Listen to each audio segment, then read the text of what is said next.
Thanks everybody for joining us for Let's Go. It starts here now. We have a presentation from Nadine Nelson on exploring cultural heritage through food. And I will just go ahead and turn it over and let you introduce yourself. All right. I'll introduce myself a little bit through the slides in a couple seconds, but I am going to be talking about cultural heritage through food. Food, in the end, in our tradition, is something holy. It's not about nutrients and calories. It's about sharing. It's about honesty. It's about identity.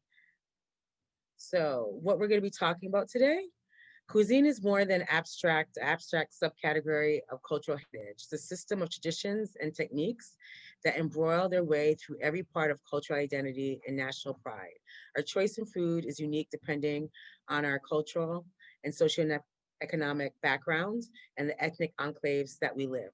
Food is special in that it is both needed for sustenance as well as visual and soul-satisfying art form, perfected around the world with distinct styles. Rituals in food and dining are cycles of tradition that are passed on through generations. As cultural cuisines evolve, a community as defined by UNESCO is people who share a self-ascribed sense of connectedness. And food certainly does provide the basis for that engagement. We will look at how cultural heritage and food intersect and why that is important in the food movement for food justice and food sovereignty. So I love all the flags with the different types of food. If I had time, I'd give you guys a quiz, but I don't.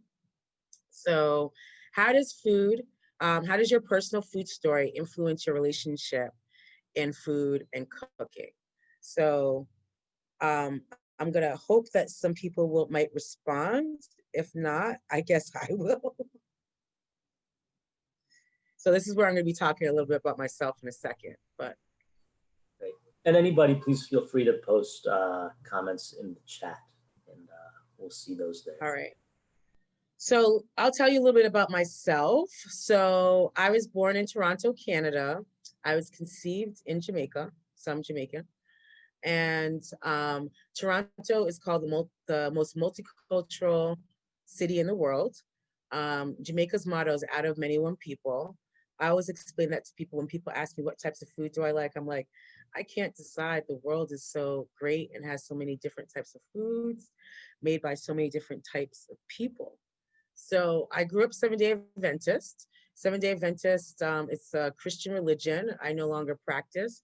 However, I mention it because it has influenced the way that I eat and the way that I interact with the world, in the sense of that Seventh-day Adventists are the only group in North America, or no, in America, the United States, that, just because it's also Costa Rica, the only group of people that are over 100 in North America. And the reason why people who are Seventh-day Adventists, a large portion of them live to over 100, is because they're vegan or vegetarian, but they also are participate in loving to be outdoors, exercising, communing with people, things that make people live longer.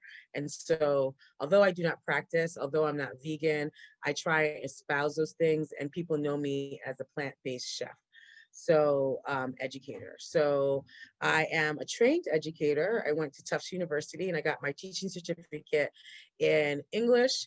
And I was an administrator in schools for a long time. And then I started my own business as a chef educator. I am an activist. I am the chair of the New Haven Food Policy Council's Cooking and Food Education Group. I do a wide variety of things, usually behind the scenes. So I am a writer. I'll have an article in Yankee Magazine about pies in January and February. I am a recipe tester. I'm going to be using some of Old Way's cultural diets, and I do some recipe testing for them. I'm a curriculum developer, and I've written curriculum on a wide variety of food issues. Most recently, on diabetes, and also a 4-week curriculum on having families cook healthy. Um, I believe in, I grew up with a single parent who was a widow, and my mom being Jamaican and being raised by my grandfather and my grandmother were farmers and fishermen. And so I always grew up with unprocessed food. So when people say that they can't make food in a certain amount of time, I'm like, I love to show them how to be able to do that, because my mom was able to do that with 3 kids. And my grandparents did things, we're talking about farming, you know, they composted, they did permaculture, they just didn't call it that, you know? So that's the kind of background that I grew up in. I grew up going back and forth to Jamaica, luckily, for my vacations. And so I always grew up connected to the land. I grew up hiking, I grew up going to the beach and feeling very grounded in nature. So everyone can cook if you try, if you put a little love into it. Leah Chase, and Leah Chase just died last year, or maybe she died this year, but she is a wonderful, beautiful chef that was out of New Orleans. And she's known for her green gumbo and her fried chicken, and her nickname is Dookie Chase. And so she was around for probably over 50 years. Her restaurant in New Orleans, and civil rights leaders went, all types of famous people went, but she just died, I believe it was last year. So in addition to its necessity for life, food serves as unparalleled means through which to study the formation of identity within between sociocultural groups. The embodied practices associated with cooking and the effect of taste as both deeply individual and so binds group together through space and time. So food is so much about culture. And I'll just say, like, being Jamaican, you know, like, what cultural foods did you grow up growing up? I grew up very Jamaican. And so I also have many different cultures in my family, from different Caribbean countries, especially. So I grew up on Trinidadian food. My stepfather was from Nevis. We have, my mom's best friend was from St. Lucia. Being Toronto, like my next door neighbor was English. So I grew up with like so many different types of foods. But in my household, we primarily ate Caribbean food, and most specifically, Jamaican food. So what cultural foods did you eat growing up?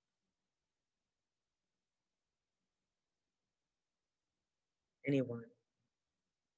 The national dish of Jamaica is ackee and saltfish. And ackee looks like scrambled eggs. So my friends would come over, and saltfish is salted cod. So it's an acquired taste, and so is ackee. And so my friends would come over. My mom would say, you know, oh, just taste it if you. And then if they didn't like it, she would make scrambled eggs for them. But it was always so very funny because I love very American foods, like a pasta, like macaroni and cheese, and potatoes, mashed potatoes, scallop potatoes, like French fries, like all those things. Because growing up, like, you know, my mom would call a regular potato Irish potato, like when you're Jamaican or from the Caribbean, you know, you call it Irish potato, and you just use it very sparingly. You might put it in soup, you know, or you might crush it up to give to a baby. But, you know, I never grew up on mashed potatoes, or, you know, I started making them. My aunt would make them when I was a teenager. I think that I saw Julia Child, you know, make scalloped potatoes. And so Sunday for a long time, I make roasted chicken, scalloped potatoes, and then some kind of vegetable. So did anyone say in the chat what cultural foods they grew up on? Yeah, so Dave says he grew up eating processed industrial foods, 20th century food of the United States. And Okay. yeah, and my mom made North Indian food, so grew up eating Indian food. Okay. Alicia grew up eating fried chicken and meatloaf. You said you wish that's what you wish for. So Alicia grew up. Okay. Okay. All right. Okay. So, well, I went to Tufts, which is in Boston, Massachusetts, and I didn't really eat African American food per se till then. And I worked in a famous African-American soul food restaurant that's equivalent of Sylvia's in Harlem in Boston. And that's where I learned how to, make fried chicken, like African-American style, and, collard greens and black eyed peas and potato salad. Like I love all of it. That's where I learned how to make it. So so oftentimes when we're talking about culture, we don't look at power dynamics. We don't look at how people perceive us. And so in a lot of my work, I try and talk about being culturally relevant. In order to be culturally relevant, you kind of have to look at yourself and the kind of categories that you ascribe yourself in, but then also need to look at what people might look at you as. So I always say to people that you can self-identify as anything, but then you also have to look at what people might look at you depending on what you wear, what your skin color, what your hair, whatever. You have no control over that, but it's something to consider when you're also interacting with people. And then also, if I'm writing curriculum for like my diabetes curriculum that I wrote for a health plan, it's for people who are in vulnerable communities. So I want to look at the foods that they eat, and I want to affirm those foods. So how do you perceive how people learn about food, construct their cultural diets, and their understanding of nutrition literacy based on your cultural affiliations?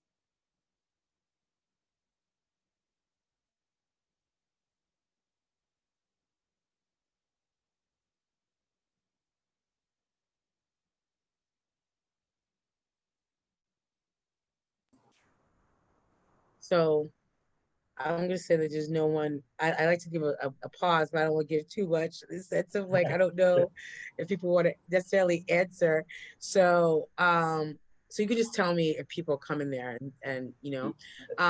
so I like how this wheel is kind of broken up because, sometimes like skin color isn't on there, or, formal education and all of that. And so a lot of times in this work, people make assumptions. And so like someone might make an assumption, like people say like, well, Black people don't eat well, like all they eat is soul food, and they look at soul food as only a fried chicken or, macaroni and cheese. However, like being Jamaican, for instance, like people might only eat like oxtail, or they might only eat like jerk chicken, or which is like healthy, like oxtail is not the healthiest to eat like every day or something like that. But, like brown stew chicken, or, something like fried fish or something like that. But growing up, like my grandfather, my grandparents were, farmers and fishermen. And like when it came to meat, like my mom is like one of 13. Like they'd have small piece of meat, a lot of beans, a lot of vegetables, and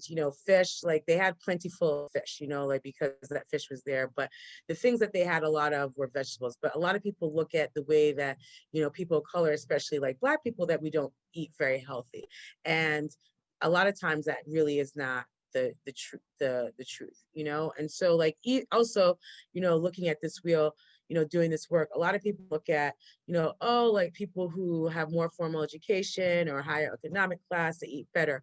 And I always use the example of chicken nuggets or chicken patties, that when you go to like a place like Whole Foods or any supermarket, they have like the really highly processed ones, and they always have every supermarket, because people don't necessarily want the Amy's, like, like the better variety. A lot of people want that, ground up chicken. That's the taste that they want. And so I always say, like people, it's like, oh, like if you're poor, this, that, the other. And it's like a lot of people, I work with all different types of socioeconomic groups, and most eat very much alike. And so they might eat better pasta or better cheese, but they're eating pasta and cheese. They're eating a standard American, which is not a lot of vegetables or plant-based foods, for instance. So, oftentimes you have to check our assumptions based on this wheel right here. And I know that I check my assumptions, or I try not to have assumptions anyway of people, because when you look at people's, if you know the history of a lot of people's diets, like we're going to talk about decolonizing the diet, most diets are rooted in beans and greens and cucina povera, or, food of, quote unquote, poor people. It's just recently that people have changed their diet. So we've lost we've lost the means to care for ourselves. We've been brainwashed into thinking that food costs too much, is too hard, and takes too long. Hence, we rely on inexpensive convenience foods. When we become dependent on hundreds of dollars of medication a month, when we can't work because we are sick and fat and sluggish, when we feel that we can't enjoy life anymore, convenience foods is killing us. We need a revolution. Cooking real food is a revolutionary act. And I like Dr. Mark Hyman because he really talks about eating healthy food, and like um, food is wealth and health, you know. And when people say they don't have a lot of money for food, it's like you invest the money in food. Well, I feel like plant-based eating, if you eat beans and all that kind of stuff, is actually really much cheaper than meat.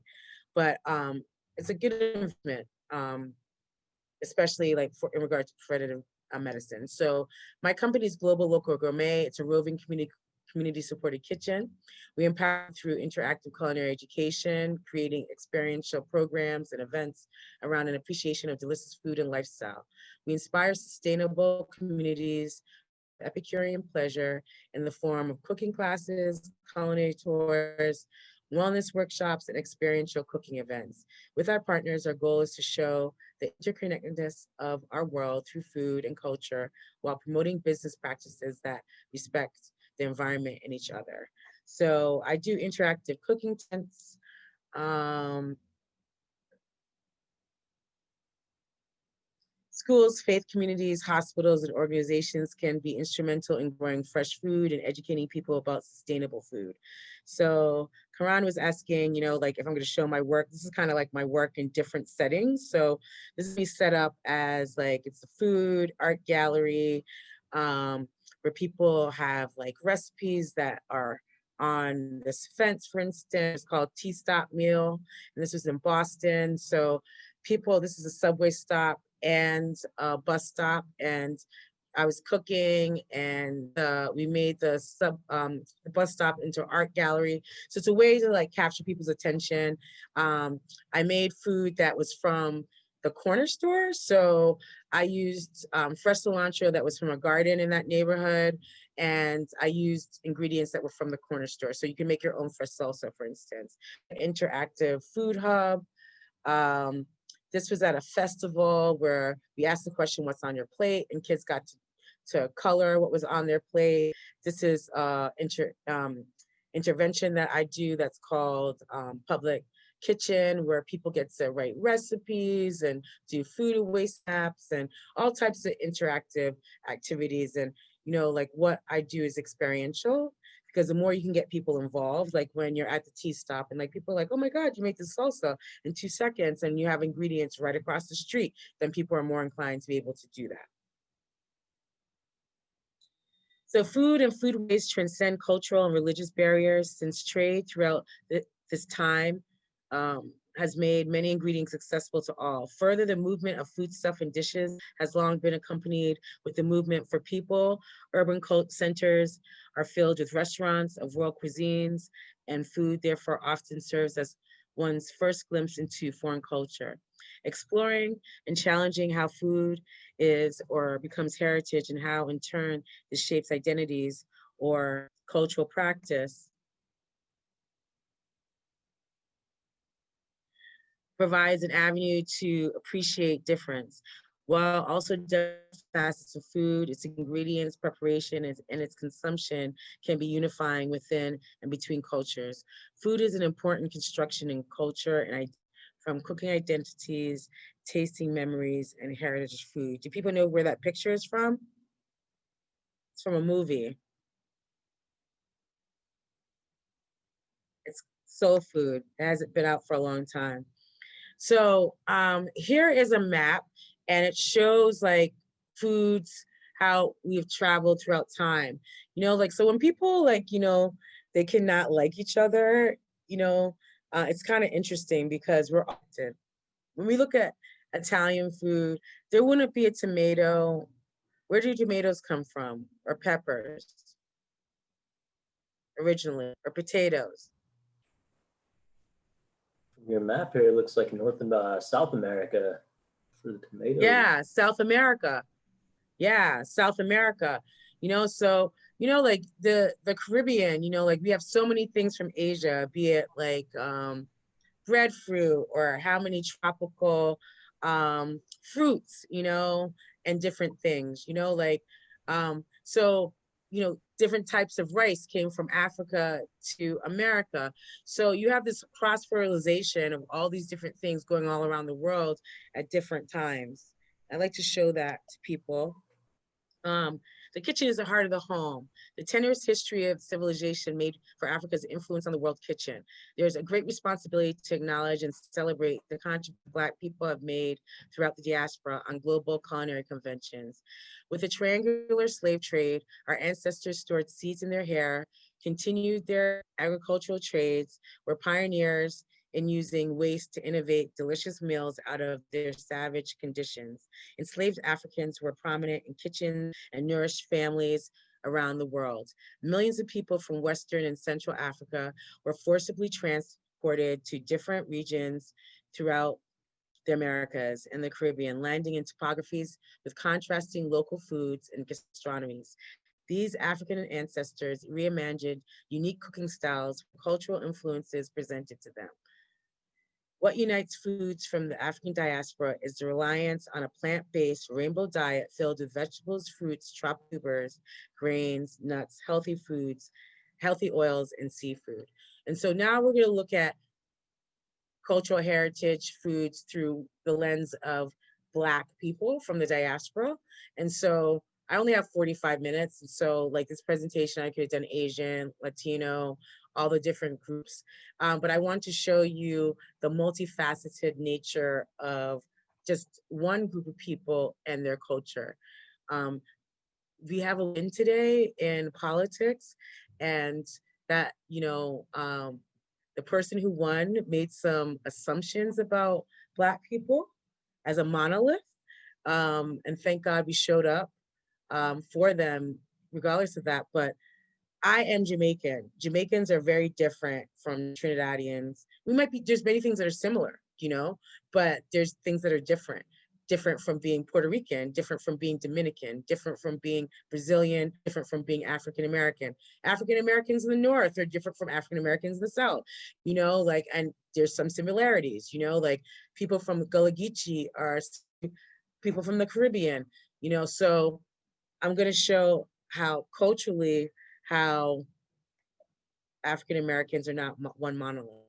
So Africa's cookery varies greatly throughout the continent, and many of their foods have become a part of everyday cuisine, whether you notice it or not.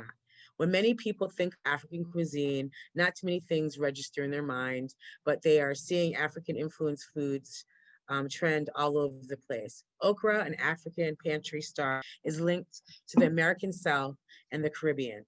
Gumbo has a foundation of okra, as does callaloo soup, that has different versions all over the West Indies. The Senegalese have a soup named Soupi Kandia, which gives these two dishes their foundation in the New World adaptations. Fritters are popular in West Africa, especially Black eyed pea ones that are called akara, and in Brazil, they're called akajare.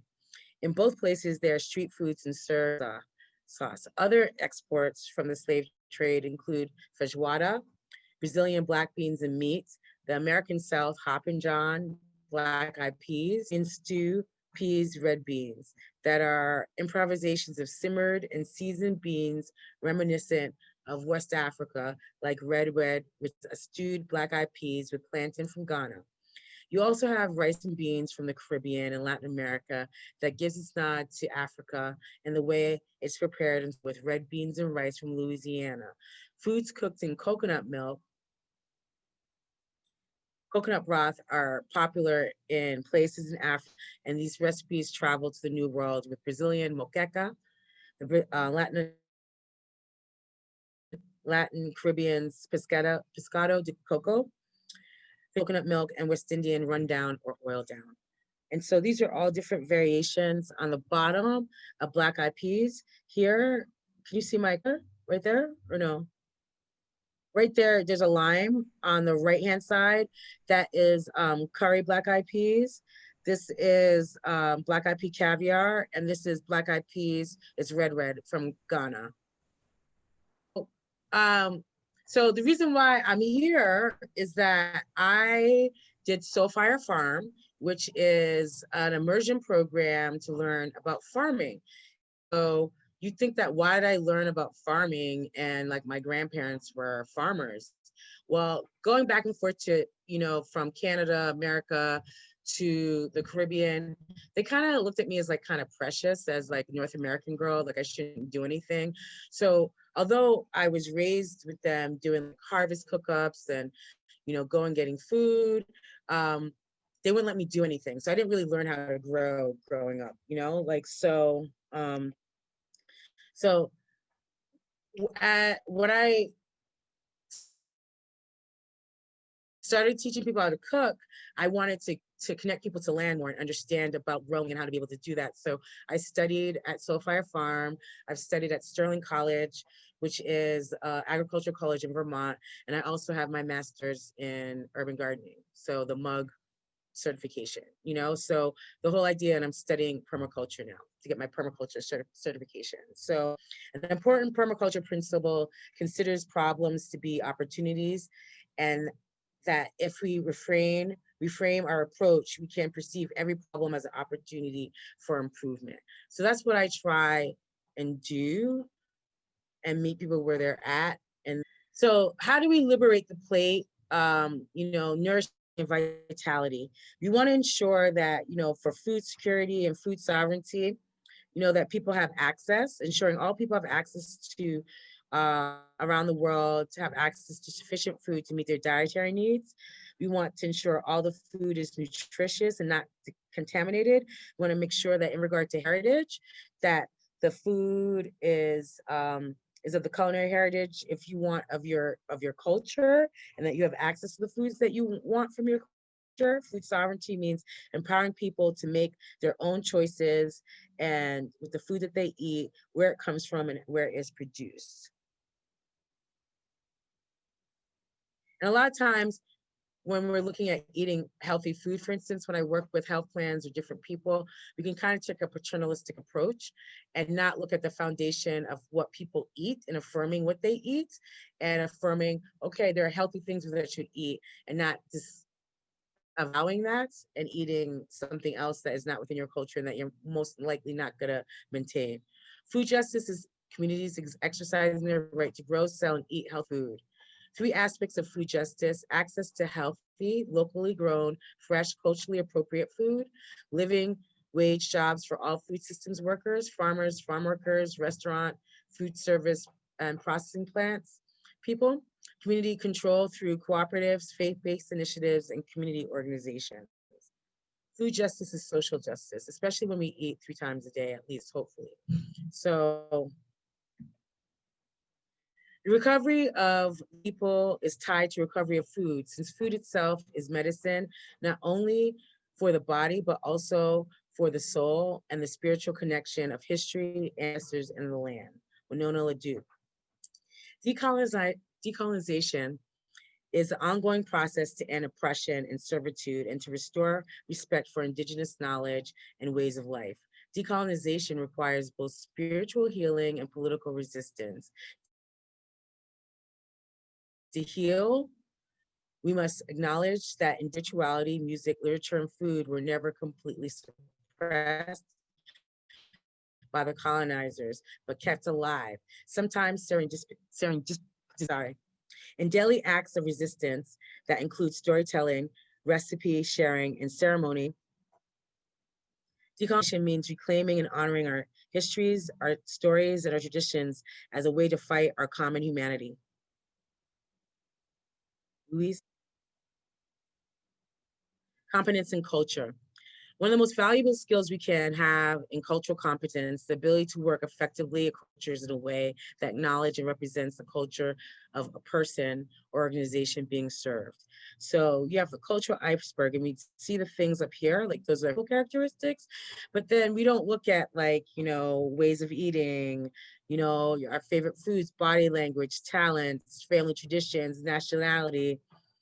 Those are things that we need to look at. And then if you're doing this type of work, you're trying to change the way that people eat, you need to understand how they eat. You need to understand their nationalities and like what are the cultural foods of their diet from their pantry.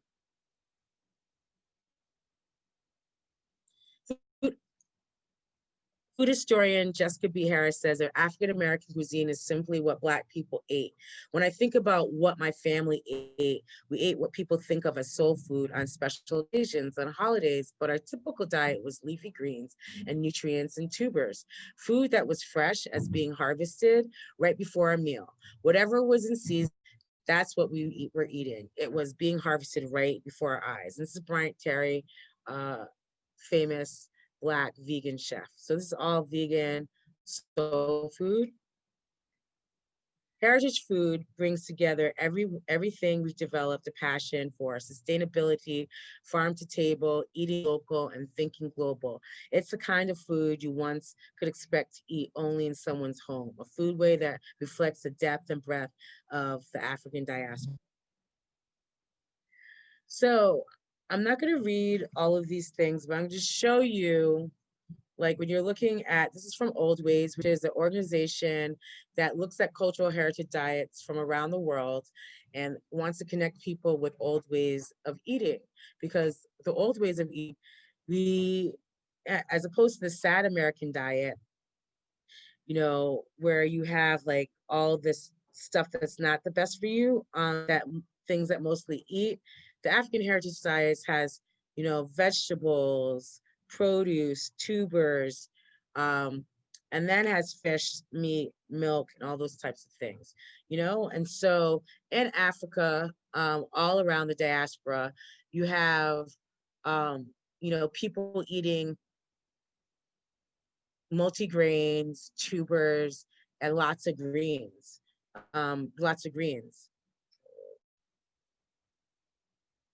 So here are the dishes, the pantry of the African American pantry.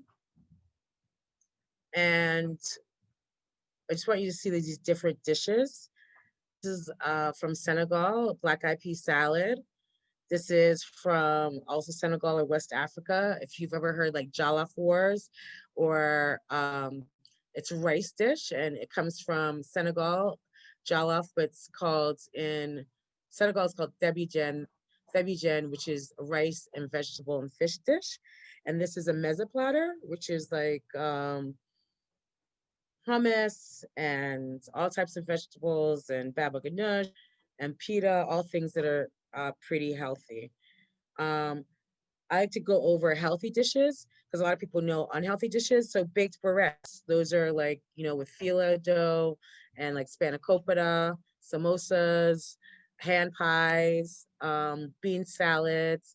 Bunny chow is a curry dish from South Africa. Chicken yassa is chicken and grilled chicken with onions and vegetables from Senegal. Chickpea soup is from North Africa. So tagine is from North Africa. Taste, if you're really into this stuff, it's really good. It shows you all different dishes, excuse me, from different countries. They show you like a wide variety of different types of foods. You're looking at culture. Africa has 54 countries. You have people from all over. Of course, like most of the people are Black African, but you have people from Southeast Asia, you have people from the Middle East, you have Asians, so that all contributes, like that spice trade, that, the food trade, all contributes to the food of Africa. So this is an African American diet, food pyramid, and, what the enslaved Africans came to the US, and a lot of them were from different groups, obviously from West Africa.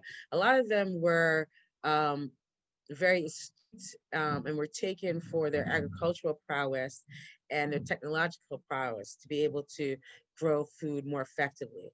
And so, you have different types of rice, you have like collard greens, you have different types of beans that originated in Africa. You have okra, So all these different types of greens. So African-American pantry, and I'll go down to the healthy dishes. So you have baked Cajun chicken, collard ramen, curry chicken salad, and cucumber boat, baked green tomatoes, Hoppin' John, which is black-eyed peas. Here in the middle is a bean and green gumbo. You have coleslaw. You have grilled okra, which is really good. You have whole wheat macaroni and cheese that's made with cauliflower. There's lots of people who are vegan, African American, who make all different types of things. Here you have regional and cultural different dishes. Afro-Caribbean. So once again, you have all produce and fruit at the bottom. And 23 million Africans were displaced in the Caribbean. And the Caribbean, you have the English Caribbean, you have the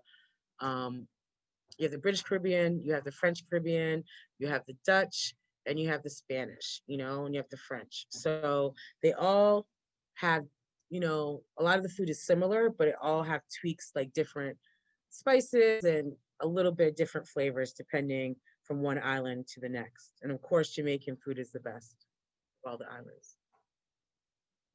I don't get to see the track, you guys. It was a joke. It's a joke. So the healthy dishes in Caribbean food. So you have for maybe a curry. Can't remember. This is one of my favorite things to make is Trinidadian corn soup. Here is Caribbean lo mein, because there's lots of Chinese in the Caribbean. So you have lots of people who are Afro-Chinese, Afro-Indian, and they contribute to the cuisine. So you have curry chickpeas as healthy dishes and vegetables, curry or grilled roasted vegetables, eggplant choka, galapinto, which is a type of rice, Jamaican cook-up fried rice, jerk chicken, rice and beans, stuffed fish with pumpkin, okra and callaloo, corn soup. Here are some of the dishes. And right here is the ackee and saltfish I was talking about. But as you can see, these different flags too, but all different types of food depending on where you are in the Caribbean. Afro-Latino and South American, so, it's 100 people of African descent are living in South America, the largest majority being in Brazil, which is not Latin American, but part of Latin America. And you have soups and stews and lots of yuca and cassava and okra and peanuts and squash and since all things that come from Africa. So some healthy dishes are arepas, baked empanadas, bean salads, chimichurri, pozole. And again, you can see all the different cuisines from South America. So cultural relevance and cultural humility means that, as an educator, that I understand where I come from and where I might be missing some blind points based on that, and then trying to make up for those blind points and understanding that we're always learning, and there's no shame in the game that I don't know everything about every culture, every person, and therefore to be open to learning about other people, because I serve lots of different people. Like if I'm going to try and teach someone how to prevent diabetes and they're Latino, it's a lot easier if I talk to them about the food culture and then deviate from that than to start off with farro, for instance, and they're not familiar with it. Nadine, we're at about a 2-minute mark here. Okay, to finish? Yep. Okay, so I'll go fast. Pardon? We got 2 minutes. What'd you say? Okay, so cultural humility is lifelong.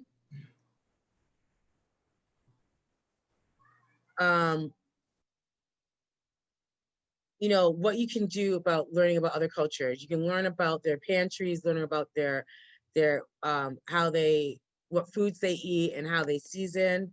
Um, family support and food fellowship. Food is meant to be shared. It's also, it's good health. Think of your dinner table as a healing table, a place where people come to share beautiful, fresh foods and reinforce a long, happy, and healthy life. If you really want to make a friend, go someone's house and eat with them. The people who give you their food give you their heart. And, you know, hopefully eat the food of their culture. So I guess I'll leave there. Like, I have some other slides. But yeah, that was good. So this is who I am. I don't know if you have any questions. If you'd like to see the slideshow, I did with them, or you can email me. My business is Global Local Gourmet. .com. My email is nadine.nelson@gmail.com. If you put my name in Google, you'll be able to find lots of ways to be able to connect with me.